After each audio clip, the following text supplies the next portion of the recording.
मुलीचं लग्न करायचं म्हणल्यावर अपेक्षा असणारच. मुलीच्या अपेक्षा वेगळ्या, बरोबर. बापाच्या अपेक्षा वेगळ्या. मुलीची जी अपेक्षा आहे ते त्यांना पाहिजे मुलगा पुण्यात राहणार. मुलगा पुण्यात, बरोबर. मी म्हणलं येतो पुण्यात, मी राहतो पुण्यात. बर, स्वतःचं घर पाहिजे. मग घर तर लागल ना. आता मुलगी म्हणते स्वतःचं घर इथं पुण्यात पाहिजे.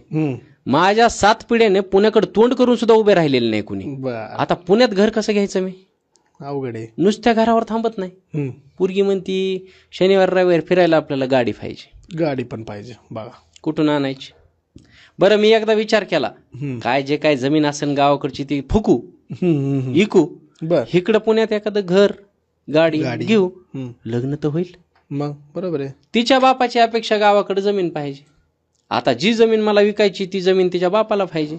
बर, बापा शेती गावाकडे शेती पाहिजे बापाला. म्हणजे जरा बॅक. मी विचारलं का तुमची पोरगी आमच्या शेतात काम करणार आहे का? ती म्हणले नाही.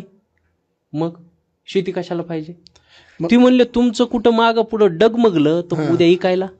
बर, बरं, नुसती शेती नाही, गावाकडे चांगलं घर बी पाहिजे. मी म्हणलं का? तर ती म्हणते पिशवी टाकवायला गावाकडे आल्यावर. 2 दिवस दिवाळीला जर पोरगी आमची गावाकडे आली ती चांगल्या घरात राहायला नको का? चांगल्या घरात राहायला पाहिजे. त्याच्यासाठी बी त्यांना घर पाहिजे.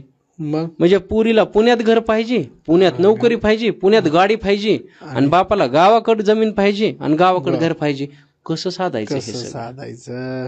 मोठाच अवघड प्रश्न आहे. बरं झालं बाबा, म्हणजे पुरीच्या ठीक आहे, बापाच्या ठीक आहे, पण आईच्या काय अपेक्षा नाहीत. हे पुरीच्या आईची अपेक्षा तर लय डेंजर आहे.